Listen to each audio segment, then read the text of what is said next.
Estimados conciudadanos, muy buenas noches.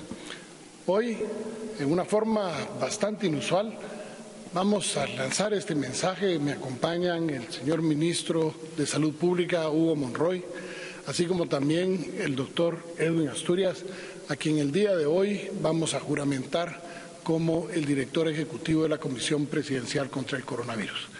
En este momento le cedo la palabra al doctor Hugo Monroy para que nos dé la actualización de los datos del día. Gracias, señor presidente. Buenas noches. Les saludo este miércoles 3 de junio para informarles la actualización en el país. Cerramos el día con los siguientes datos. 174 casos positivos, de estos 109 son masculinos y 65 femeninos. Este día lamentamos profundamente el fallecimiento de 20 personas, 13 de sexo masculino, de las edades de 66, 55, 58, 42, 61, 69, 59, 47, 68, 39, 56, 48 y 60 años, así como de 7 de sexo femenino, de 84, 82, 61, 72, 60, 45 y 53 años. Nuestras condolencias para sus familiares. Realizamos un total de 1.621 pruebas y contamos con 105 pacientes recuperados. Tenemos 4.686 casos activos en el país, 929 pacientes recuperados para un total de 5.760 casos. Y el día de hoy, aprovechando este mensaje a nivel nacional, quiero indicarles que según el acuerdo gubernativo número 106 del presidente de la República, hemos acordado nombrar al doctor Edwin José Joaquín Asturias Barnoya al cargo de director ejecutivo de la Comisión Presidencial de Atención de la Emergencia COVID-19, que se abreviará COPRECOVID. El presente acuerdo surte sus efectos a partir de la toma de posesión del doctor, que es el día de hoy, y me voy a permitir públicamente hacer el juramento respectivo. Por favor, doctor, sirva a levantar su mano derecha a la altura del hombro. Jura por su honor de ciudadano desempeñar con lealtad y patriotismo el cargo de director de la Comisión Presidencial de Atención a la Emergencia COVID-19, COPRECOVID, para el cual ha sido designado, ser fiel, respetuoso de la Constitución Política de la República y cumplir con las leyes del país. Lo juro. En vista de su manifestación y en mi calidad de presidente de la República, he tomado de usted el juramento de fidelidad que prescribe el artículo 154 de la Constitución Política de la República de Guatemala, estando totalmente seguro que mediante el estricto cumplimiento de sus obligaciones sabrá honrar a Dios, a la patria y a su familia. Que Dios le bendiga y gracias por aceptar el cargo. Gracias, presidente. Hoy queremos explicar a todos los guatemaltecos la ruta que debemos trazarnos para el control de esta epidemia cuando la curva esté aplanada, iniciar las fases de reapertura a las actividades no esenciales. Primero, quiero recordar que todos debemos ayudar a evitar más contagios, poner de nuestra parte para cuidarnos y cuidar a la familia y a nuestras comunidades. Estamos en los próximos días aumentando nuestra capacidad de pruebas y queremos que cada persona, si se siente enferma, confíe en atenderse con su médico o centro puesto de salud para evitar más complicaciones. Cuando hayamos cumplido con los indicadores de cada fase, podremos abrir la talanquera para la siguiente fase, teniendo confianza de que estamos protegiendo la salud de cada ciudadano. Esta ruta nos da a todos las metas que tenemos que cumplir y nos dará la manera de ir abriendo la economía, cuidando la salud de cada uno de los guatemaltecos de forma responsable. Esta estrategia nacional, trazada en el Acuerdo Ministerial 146-2020, incluye 4 fases importantes cuando estemos listos y la curva vaya en descenso. Primero tenemos que controlar claramente esta epidemia y la curva de contagios tan severa que tenemos en este momento, y las próximas semanas serán críticas para ese control. A partir de que tengamos un descenso en los casos por 14 días y además aseguremos que hay suficiente cantidad de pruebas y suficiente disminución del contagio, podremos entrar a lo que llamamos la fase 0 de preparación, que es una fase que tendremos por 2 semanas y que nos permitirá asegurarnos que el descenso de los casos ha comenzado. Cuando hayamos cumplido con esa fase 0 de preparación, abriremos la talanquera para la siguiente fase, que es la fase de inicio de la reapertura, que nos permitirá movernos fuera de nuestro domicilio y comenzar a hacer algunas actividades no esenciales. Cuando hayamos cumplido por 14 días con un continuo descenso de casos y una disminución de la positividad de las pruebas, pasaremos a una fase intermedia que le hemos llamado fase 2, y cuando esa disminución continúe por 14 días más, pasaremos a la fase 3, que es la fase de apertura a la nueva normalidad, y que esperamos ya entonces tener un proceso activo económico, pero cuidando la salud de todos por los siguientes meses. Sin duda alguna, hoy tenemos un día triste, el día con más fallecidos en esta crisis. Y eso se debe por una simple y sencilla razón. Cerca de 2/3 partes de esas personas llegaron ya en un estado que era imposible recuperarlos. Tenemos el caso de una persona que nos lo llevaron a las 3 de la mañana al hospital y a las 4 fallecía. Era prácticamente imposible salvarle la vida. Yo quiero pedirles un gran favor. No tengamos miedo de ir a los hospitales, a los centros de salud. No tengamos miedo de quedarnos en la casa arropados pensando que esto va a pasar. No va a pasar tan fácil. Sobre todo si ustedes se fijaron, las edades de las personas en su inmensa mayoría son arriba de 60 años las que fallecieron el día de hoy. Y todas, casi todas tenían una enfermedad concomitante, es decir, tenían algo más, problemas cardíacos, problemas de obesidad, problemas de presión arterial alta. Tenemos que poner de nuestra parte. Quiero pedirles, por favor, vayan a los centros hospitalarios, vayan a los centros de salud. Si tienen fiebre, si tienen rinorrea, es decir, si tienen muchos mocos, si tienen tos, si de alguna manera ustedes presentan pérdida del olfato y del gusto, ese muchas veces es un síntoma para aquellas personas que se llaman asintomáticas, que sí lo tienen, le pierden el sabor a las cosas y el olor de las cosas. Si tiene eso, vaya, esta enfermedad, si la atacamos a tiempo, salvamos la vida, pero si nos llegan demasiado tarde, no podemos hacer nada. Y para aquellos que han dicho que este virus es cualquier virus, quiero presentarles un video para que Guatemala pueda ver la realidad de este virus. Un virus es solo material genético encapsulado con algunas proteínas. Se podría decir que ni siquiera es un ser vivo. Para reproducirse debe entrar en una célula viva. El corona puede esparcirse por las superficies, pero aún se desconoce cuánto sobrevive en ellas. Su principal forma de propagación parece ser el contagio por gotitas al toser o tocar a alguien enfermo y frotarse después los ojos o la nariz. Aquí comienza el viaje del virus, que después se cuela como polizón y llega a lugares más internos. Su destino son los intestinos, el vaso o los pulmones, donde puede causar el efecto más terrible. Incluso unos pocos coronavirus pueden provocar una situación bastante dramática. Los pulmones están forrados con miles de millones de células epiteliales. Son las células frontera del cuerpo, cubren órganos y mucosas y esperan a que las infecten. El corona se conecta a un receptor concreto de las membranas para inyectar su material genético. La célula, ignorante de lo que sucede, ejecuta las nuevas instrucciones, que son bastante sencillas: copiar y ensamblar. Se llena de más y más copias del virus original hasta que llega a un punto crítico y recibe una orden final: autodestrucción.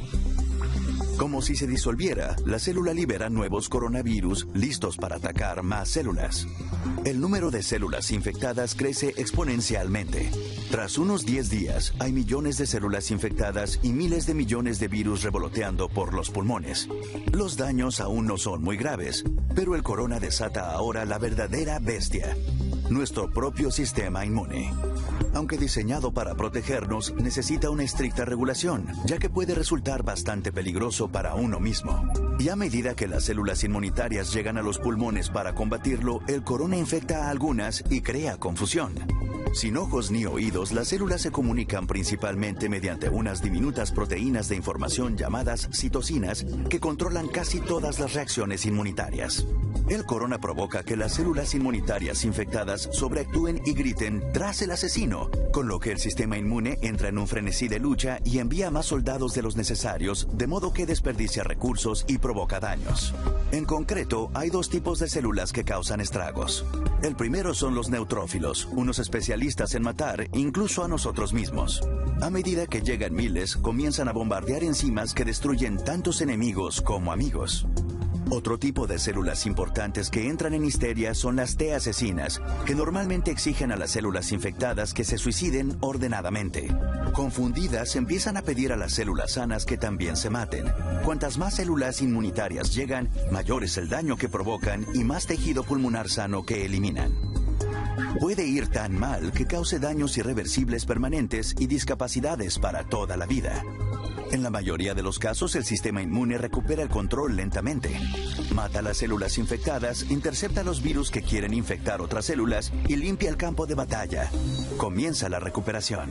La mayoría de la gente infectada ha pasado la enfermedad con síntomas relativamente suaves, pero en muchos casos se ha vuelto grave o incluso crítica. No sabemos los porcentajes porque no todos los casos se han identificado, aunque se puede afirmar con seguridad que son muchos más que con la gripe. En los más graves han fallecido millones de células epiteliales y desaparecido la cubierta protectora de los pulmones, de modo que los alvéolos, esos saquitos de aire a través de los cuales se respira, quedan a merced de bacterias que no suelen dar muchos problemas. Se enferma de neumonía, la respiración se vuelve difícil o falla, y los pacientes necesitan respiradores para sobrevivir. El sistema inmune ha luchado a plena capacidad durante semanas y fabricado millones de armas antivirales. Y como miles de bacterias se multiplican rápidamente, está desbordado. Entran en la sangre e invaden el cuerpo. En este caso, la muerte es muy probable. A menudo se compara el coronavirus con la gripe, pero es mucho más peligroso. Es difícil calcular la tasa de mortandad exacta durante una pandemia en curso, pero estamos seguros de que es mucho más contagioso y se propaga con más rapidez que la gripe. Hay dos futuros para una pandemia como la del corona: rápida y lenta. El futuro que contemplemos dependerá de la reacción de todos durante los primeros días del brote. Una pandemia rápida será horrible y costará muchas vidas. Una pandemia lenta no aparecerá en los libros de historia. El peor escenario de una pandemia rápida comienza con una tasa de infección muy rápida, puesto que no hay contramedidas en curso para ralentizarla. ¿Por qué sería tan malo? En una pandemia rápida, mucha gente se pone enferma a la vez.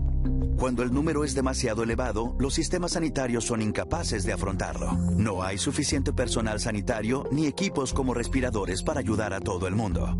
La gente muere sin recibir tratamiento, y a medida que enferman más trabajadores sanitarios, la capacidad del sistema sanitario cae aún más.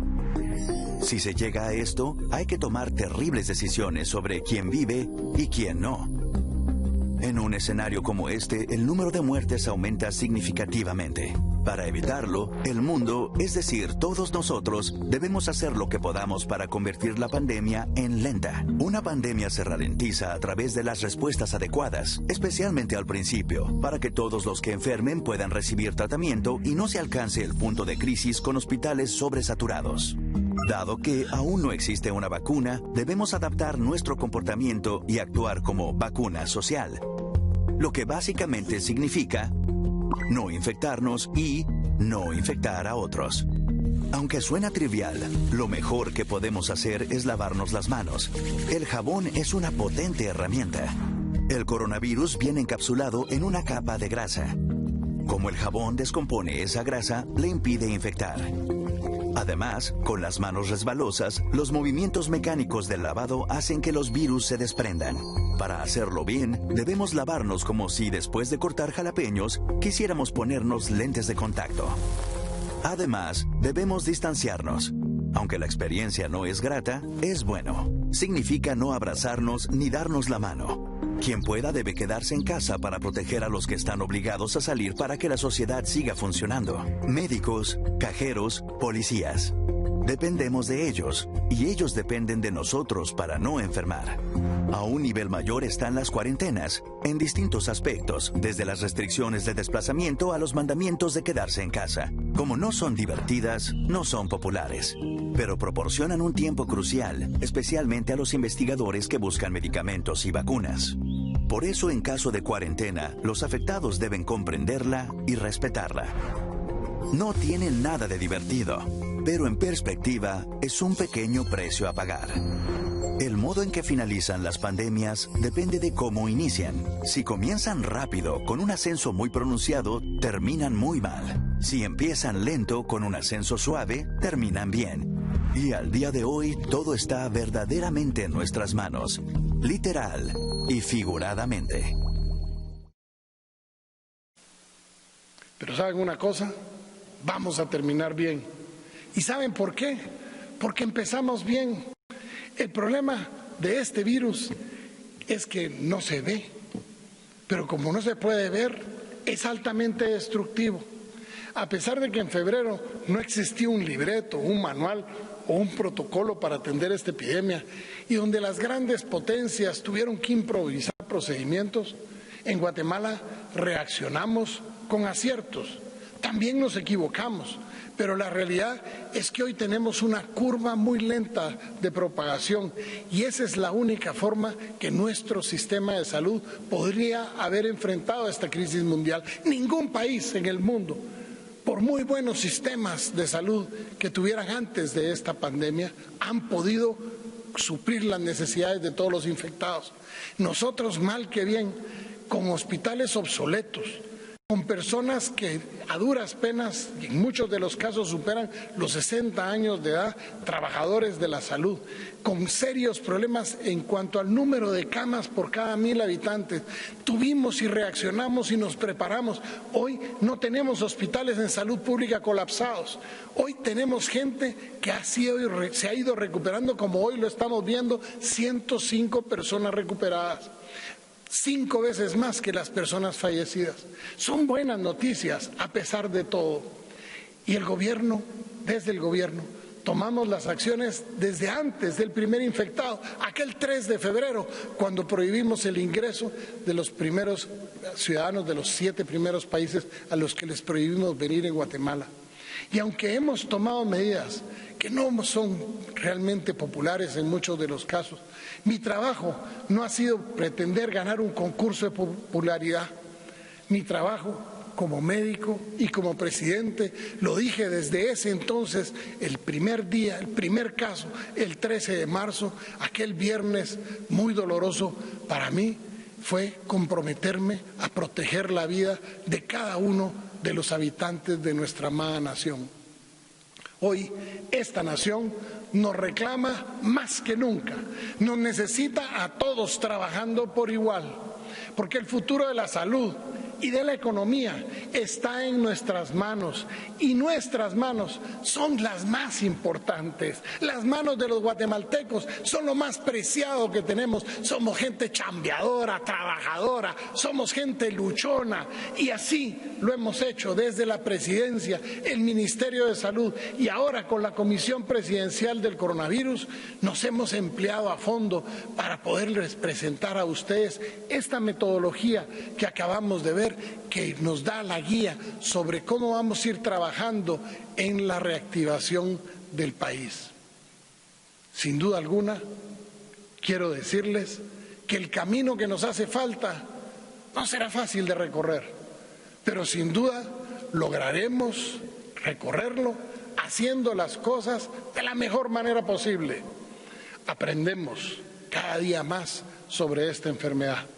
Y para finalizar, quiero cederle la palabra al doctor Asturias, el comisionado presidencial, para que les dirija este último mensaje, ahora estando él al frente de esta comisión, que nos ayudará a coordinar los esfuerzos de todas las instituciones privadas, autónomas, o del Ministerio de Salud, para que todos juntos principiemos a luchar con una misma causa, al igual que ustedes, protegiendo a las personas de mayor edad, al igual que ustedes, protegiendo a nuestros niños, pero sobre todo trabajando unidos en la construcción de esa Guatemala diferente que nos merecemos y que hoy de esta crisis tenemos que emerger con haber aprendido la lección que si nos unimos salimos adelante.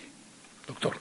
Hoy no solo he jurado yo servir a mi país para combatir esta epidemia que hoy nos afecta, hoy quisiera que cada uno de ustedes, guatemaltecos, jurara que va a protegerse a sí mismo, que va a proteger a su familia y que va a proteger a su comunidad y que nos va a ayudar con todo lo que tiene para disminuir el contagio de este virus. Por favor, quédense en casa. Por favor, empresas, si usted puede ayudar a sus empleados a disminuir el contagio, hágalo por Guatemala. Este es el momento de disminuir esta epidemia que tenemos y poder pronto comenzar la tarea de reactivarnos como sociedad.